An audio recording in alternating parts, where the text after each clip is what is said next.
خلال القرون اللي فاتت وبسبب الحياة البسيطة اللي كان بيعيشها الإنسان وبسبب الحروب كمان حصلت بعض المجاعات في بعض الدول والحضارات اللي أنهت بالبشر ودمرت كمان المجاعات ديت حياة ناس كتير. وفي الحلقة ديت هنتكلم على واحدة من المجاعات دي، وبالرغم إنها حصلت في وقت مش قديم جدا لكنها نقطة تحول وتغيير كامل في تاريخ الأمة دي. والمجاعة ديت هي مجاعة البطاطس واللي حصلت في دولة أيرلندا خلال القرن ال19. وفي الحلقة ديت هنعرف القصة كاملة وتفاصيلها كمان، وعشان كده هنقول جملة واحدة وهي يلا بينا نبدأ الحلقة. خلال القرن ال19 كانت أيرلندا تابعة لبريطانيا، وطبعا كعادة بريطانيا في المستوطنات بتاعتها إنها تسيطر على الأمور السياسية والبرلمانية للشؤون بتاعتها، حتى إنها كانت بتمتلك الأراضي الزراعية الأيرلندية وتأجرها للسكان. والسيطرة دي كمان شملت الدين، وفرضت كمان على الشعب الأيرلندي الضرائب، وكل الأمور دي خلت الشعب الأيرلندي عايش في فقر تام. ومع دخول نبتة البطاطس لأيرلندا من أمريكا الجنوبية اعتبروها في البداية إنها مجرد نبتة للزينة، لكن بسرعة انتشرت زراعته وأكله كمان عشان تكون البطاطس هي الأكلة الرئيسية للشعب الأيرلندي خصوصا الفقراء منهم. بقى الاعتماد على البطاطس إنه أكل رئيسي خصوصا في الشتاء، وبقى المزارعين ما بيزرعوش الا البطاطس، فكان اي حد بيمتلك ارض او مثلا يستاجرها عشان يزرعها طبعا بيزرعها فورا بطاطس، خصوصا مع الفقر والاجواء البارده في ايرلندا. فعام 1845 بقى دخلت ايرلندا طفيليات اسمها لفحه البطاطس المتاخره، واسمها العلمي هو فيتوفثورا انفستنس. الطفيليات ديت اصلا كان اصلها المكسيك، وانتقلت عن طريق السفن التجاريه للولايات المتحده الامريكيه، ومن الولايات المتحدة الأمريكية انتقلت لإيرلندا وأوروبا كلها، ودمرت الطفيليات ديت محصول البطاطس بنسبة التلت في عام 1845، وبعد كده دمرت في السنة اللي بعدها 90% من المحصول. وبالرغم إن الطفيليات ديت دخلت لمعظم الدول الأوروبية لكنها طبعا ما تسببتش بخسائر كبيرة كده زي ما حصلت في إيرلندا، لأن باقي الدول ما كانتش بتعتمد على البطاطس بس عشان تاكلها، لأنها كانت بتزرع أنواع تانية من النباتات والمحاصيل، على عكس أيرلندا اللي كانت كل محاصيلها عبارة عن بطاطس. وبحلول عام 1847 حصلت المجاعة بشكل كبير، لأن الجوع اشتد على الشعب الأيرلندي خصوصا خلال السنتين اللي فاتوا، واشتد الجوع عليهم وتحول الجوع ده لمجاعة كبيرة شملت اصلا الفقراء او الاغنياء. واضطر كمان الشعب ده انه ياكل اصلا البذور بتاعه النباتات اللي هيزرعوها اصلا في الموسم الجاي. ورغم الجوع اللي كان بيفتك اصلا وينهي على الشعب الايرلندي، الا ان بريطانيا كانت مستمره انها تصدر المواد الغذائيه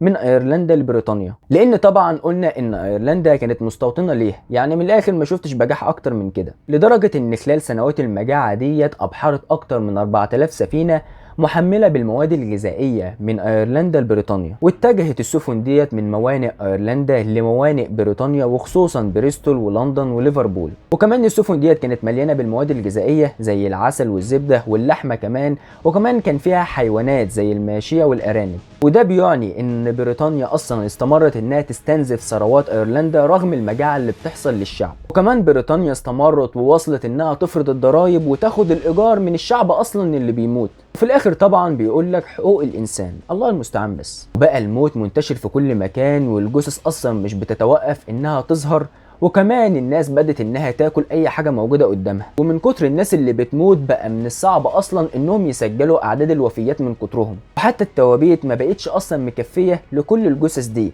واستخدموا توابيت تانية اسمها توابيت المصيدة، وهو عبارة عن تابوت فيه باب من الأسفل عشان بمجرد ما يحطوا الجثة تقع بشكل مباشر من أسفل التابوت ده في القبر، ويكون جاهز التابوت ده للجثة اللي بعدها. وخلال المجاعة ديت هاجر أكتر من 1,000,000 شخص أيرلندي، ومعظمهم راح للولايات المتحدة. وفضلت الناس اللي هي مش قادرة تهاجر إنها تستنى الموت وبس، ومات بسبب المجاعة ديت أكتر من 1,000,000 شخص، وقلت نسبة السكان بحوالي 20-25%. Peasants are all the same, no appreciation of beauty. Beauty would be held in much higher regard, sir, if it could be eaten. وكمان المؤلم في الموضوع ده ان ايرلندا كانت تابعه للحكم البريطاني، واللي استمرت بريطانيا انها تستنزف ثروات ايرلندا بدون ما تساعدها حتى. وبعد انتشار خبر المجاعه ديت لمعظم الدول الاوروبيه وبعض الدول التانية كمان، اتحركت بعض الدول بسرعه عشان تساعد ايرلندا، زي الولايات المتحده الامريكيه والمكسيك وفنزويلا وايطاليا وجنوب افريقيا. وكمان الدوله العثمانيه بالرغم انها كانت في اشد ضعفها، الا ان السلطان عبد المجيد الاول قرر ان هو يرسل مبلغ 10,000 جنيه لايرلندا. لكن طبعا ملكة وملكة بريطانيا واللي هي الملكة فيكتوريا طلبت من السلطان ان هو يقلل المبلغ ده ل1000 وبس، وطبعا عشان تحافظ على صورتها قدام بعض الدول لانها ما اتبرعتش لايرلندا الا ب2000 جنيه وبس، يعني من الاخر ولا بتساعد ولا بتسيب غيرها يساعد. ورغم كمان ان ايرلندا كانت تابعة للحكم بتاعها، وطبعا قرر السلطان العثماني ان هو يرسل 3 سفن محملة بالاكل والدواء لايرلندا، لكن طبعا بريطانيا رفضت دخول السفن ديت للميناء بتاع ايرلندا، وعشان كده اضطرت السفن ديت انها ترصف في ميناء اسمه دروهيدا. الميناء ده بيبعد بحوالي 30 ميل عن ميناء دبلن، وفرجت حمولتها هناك وادتها للشعب الايرلندي. كانت مجاعة البطاطس ديت من اشرس المجاعات اللي حصلت في دولة ايرلندا، وكمان كانت نقطة تحول في تاريخ الأمة ديت، لأنها خلت نسبة السكان قليلة جدا لمدة قرن من الزمن، وكمان خلت العلاقات متوترة مع بريطانيا، واللي حملتها أصلا أيرلندا مسؤولية المجاعة لأنها فرضت الضرايب واستمرت إنها تنقل ثروات أيرلندا من المواد الغذائية رغم المجاعة اللي بتحصل للشعب الأيرلندي. والمجاعة ديت بقت محفورة لغاية دلوقتي في ذاكرة كل شخص أيرلندي، وحتى دلوقتي ما زال الشعب الأيرلندي بيفتكرها، وبيفتكر كمان مساعدة الدولة العثمانية ليهم من خلال كمان رسالة شكر وجهها السكان والمسؤولين الأيرلنديين للدولة العثمانية واللي ما زالت موجودة لحد يومنا دلوقتي. وكمان في تماثيل في بعض الدول زي أمريكا